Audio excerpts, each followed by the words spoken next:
కృష్ణం వందే జగద్గురం. అందరికీ నమస్కారం. కొండలలో నెలకొన్న కోనేటి రాయుడువాడు. ఈరోజు మనం పల్లవిని నేర్చుకుందాం. జాగ్రత్తగా చక్కగా వినండి. పల్లవి చాలా ఈజీగానే ఉంటుంది, మనం నేర్చుకోవచ్చు. అయితే మరి ముందుగా కొత్త వాళ్ళు ఎవరైనా చూస్తుంటే మన ఛానల్ సబ్స్క్రైబ్ చేయండి, అలాగే చూస్తూ ఉండండి, మీ గ్రూప్స్లో షేర్ చేయండి. ఇంకా లేట్ చేయకుండా పల్లవి నేర్చుకుందాం. తెలిసిన వారు మీరు ఇంకా చూడని అవసరం లేదు, ఈ పాట రాని వాళ్ళు నేర్చుకోండి. కొండలలో నెలకొన్న కోనేటి రాయుడువాడు. వాడు అన్న తర్వాత కొంచెం చివరిలో ఊను సాగదీసి పలకండి, వచ్చే విధంగా చూసుకోండి.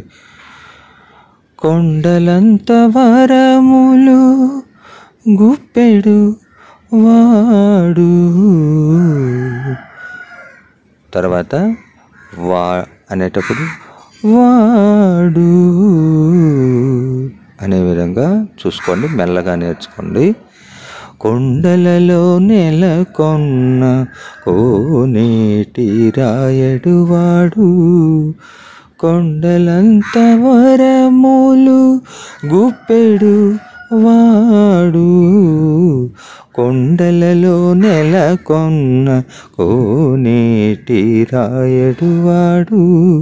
కొండలంత వరములు గుప్పెడు వాడు.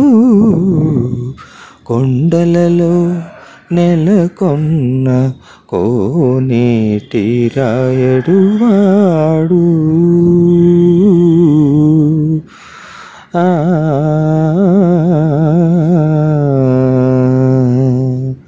అనే విధంగా కానీ కొండలలో నెలకొన్న కోనేటి రాయుడువాడు.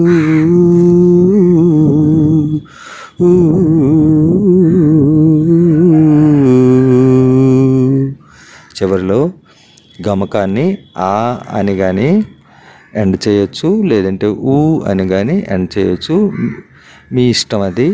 ఒకసారి ఒక చరణంకి ఇలా, ఒక చరణంకి అలా చేసుకున్నా ఇంకా అందంగా ఉంటుంది. కొండలలో నెలకొన్న కోనేటి రాయుడువాడు.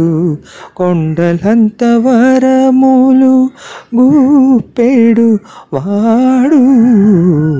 కొండలలో నెలకొన్న కోనేటి రాయుడువాడు.